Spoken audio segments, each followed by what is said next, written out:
big ruling in North Carolina over the Confederate monument, which is at a courthouse grounds there, kind of a similar case. Federal court has ruled that the monument will not be put back. The county there removed it, and now a judge has decided it does not have to be put back. And the lawsuit was filed again by the United Daughters of the Confederacy. Will this court ruling have any impact on what's happening here in Caddo Parish? Well, I appreciate you for reaching out. Let me start before I answer your question. Let me start by saying I wanted, as I look back over the year and my first 4 years have been on the commission, I want to encourage, I don't know if this is a New Year's resolution or a New Year's challenge, but I want to encourage Kiel to reach out to me on issues that are beyond some of these more polarizing, socially and racially charged issues, because I have more that I think that people should hear and discuss other than issues of a monument. And so done. We'll do a lot it. of work in policy. We'll So do it. let's make a commitment as we go into the new term and new year to do that and to have a broad coverage of other issues, range of issues We'll do. in the community. So the impact from this ruling on Caddo. I don't believe that there's much of a impact. I didn't really follow intimately. Like I said, I'm not a lover of Confederate monument movers. And so I really haven't followed some of the other cases that are out there. What I do know is that here in Caddo, the issue has been resolved at the federal level, that the courts have decided that the parish owns the property. And so there's nothing that will overturn what the federal courts have said or that will affect what the federal courts have said. All of them, the only time that something would be impacted or changed is that if the federal circuits have a competing position. And right now, there's nothing out there that's competing or adverse to the parish. Mr. Stephen, would you go far as to describe the Caddo Commission, even yourself, as really patient regarding this whole episode? Oh, absolutely. I think what we understand is that the plaintiffs, which is the United Daughters of Confederacy, they have the right to utilize the judicial system. In the state of Louisiana, we have it's been described as a very litigious judicial system. And so individuals can sue for whatever they want. However, it has been resolved at the federal level. It has been resolved that, we own the property, or the property doesn't belong to the United Daughters of Confederacy that the statute sits on. And so we've been patient. We've allowed the court process to play out. We've won at every level. I suspect this latest move in the state court, in the district court, won't prevail.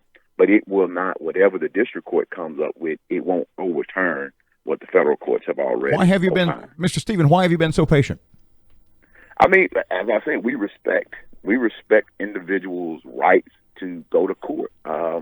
We don't want to jump out and be arbitrary, capricious on anything. And so our thing is, if you know you're right, there's a legal saying out there, is when you have the law on your side, argue the law. When you've got the facts on your side, argue the facts. When you don't have neither of that, just argue like hell. And so I think the UDFC has been just arguing at this point. But we have the facts on our side, so we're going to always go into court and argue the facts. Late August, the parish gave the UDC 90 days to remove the monument. Mm-hmm. That 90 days is now up, Stephen. So what now? Well, as y'all know, I think there was a late last week or a week before, there was a TRO that was issued.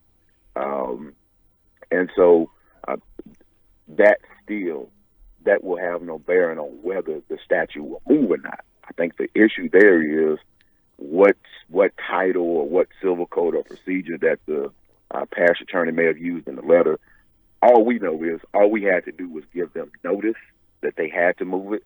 And so we're going to go forward with start planning to move it. And so I suspect that we'll be successful in doing that. We weren't in a rush to litigate it. And so we'll take our time and do the right thing and remove it. At what cost? And pardon me, Stephen, at what cost, when, to where? That opens up a whole can of worms, doesn't it? Well, I think what we're going to do is we're going to do this in the most preferred, because people have made arguments that we're tearing down, we're destroying, we're trying to defame. We've always had the position, the parish has always had the position that we're going to do this in the most civil and cordial manner possible. So, to come on, kill and lay out when, where, how much at this point, that would be premature on my behalf. I don't want to make the parish attorneys, hair fall out of their heads, jump out the 8th floor, anything like that. So I want to, caution and just coming out saying, well, yeah, we're going to move it this day and that. Stephen, pardon me just a second. It sounds to me like you're saying, if I read between the lines, and I know you'll tell me if I'm wrong, but if I read between the lines, you're saying what you've always said. Somebody from the UDC or their attorneys or somebody pick up the phone and call us. We can probably work a deal. Am I wrong there? Well, now, here's what I don't necessarily know that I'm saying that. What I'm saying is, if you, Robert, park your Audi, Mercedes, whatever you drive, pull up to kill in, if you park it on my property. It's a Tesla, actually, but please continue.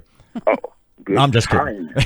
You put your Tesla on my property, I have a right to notice you and let you know that you have to come get it.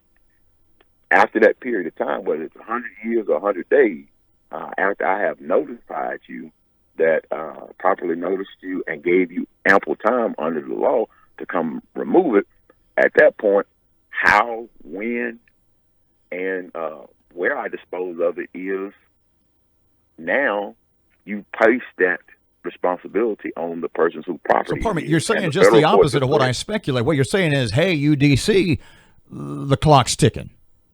Yeah, absolutely. I'm saying that is absolutely what I'm saying is the clock is ticking, or the clock has run out. At this point, they have been noticed, and they've been noticed during the period of time that we have to give them, which I believe is 90 days.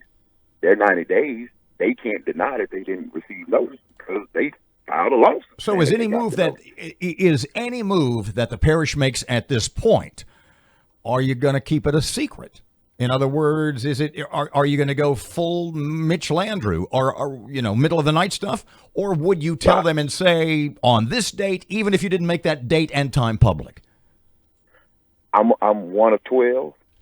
All I know is that we have given them their notice to come move it, and they can come today, pick it up, and leave.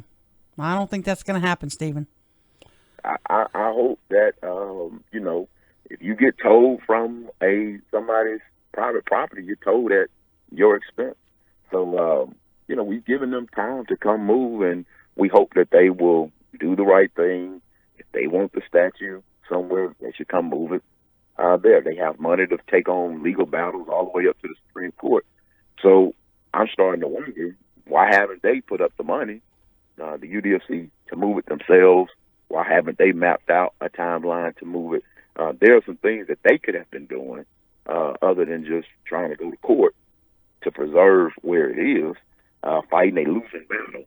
So how we go forward, again, it's not my place to come on Kill Radio or any station to come and say, hey, we're moving it at this date, this time. What I can tell you is the parish is a public body, and we don't operate in secrecy. We operate in full transparency.